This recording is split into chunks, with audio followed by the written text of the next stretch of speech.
السلام عليكم، معكم عصام وسيط عقاري بسيدي علال البحراوي. اليوم في هذا الفيديو غادي نتكلموا على مراحل التي يجب متابعتها في مسطرة التحفيظ العقاري للحصول على رسم عقاري في المغرب. المراحل مسطرة التحفيظ العقاري في المغرب تتضمن خطوات التالية. أولا، إيداع مطلب التحفيظ. يقدم مطلب التحفيظ من طرف شخص ذاتي أو معنوي بصفته مالك أو شريك في الملك أو متمتع بأحد الحقوق العينية.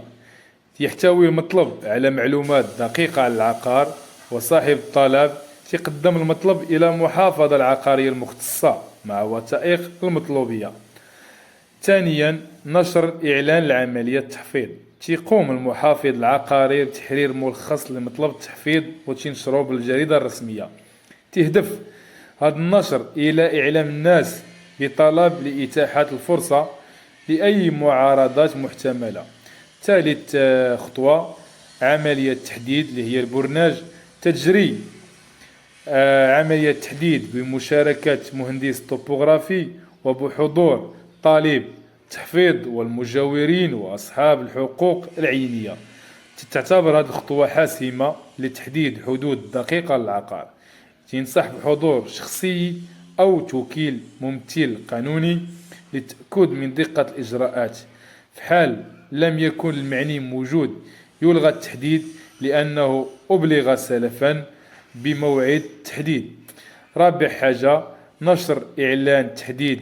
يتم نشر إعلان عن انتهاء التحديد بالجريدة الرسمية وتعليقه بمقرات السلطة المحلية والمحكمة الابتدائية ومجلس الجماعي. يعلن عن انتهاء لإعطاء فرصة لأي اعتراضات على الحدود المحددة.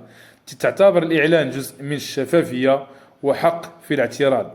خامس خطوة، القرار المحافظ العقاري. بعد التحقق من إنجاز جميع الإجراءات والتأكد من عدم وجود معارضات، وإن وجدت وتم حلها، يصدر المحافظ العقاري قرار بالتحفيظ بناء على الوثائق والإجراءات المنجزة. في حال وجود معارضات يجب حلها قبل إصدار القرار.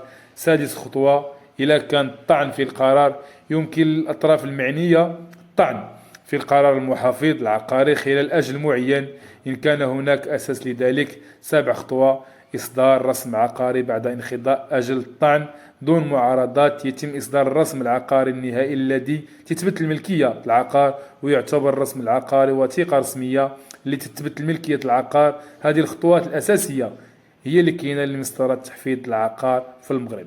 كان معكم عصام وسيط، وكيل عقاري معتمد في سيدي علال البحراوي، بالضبط بجنال الأمل وراء زيز.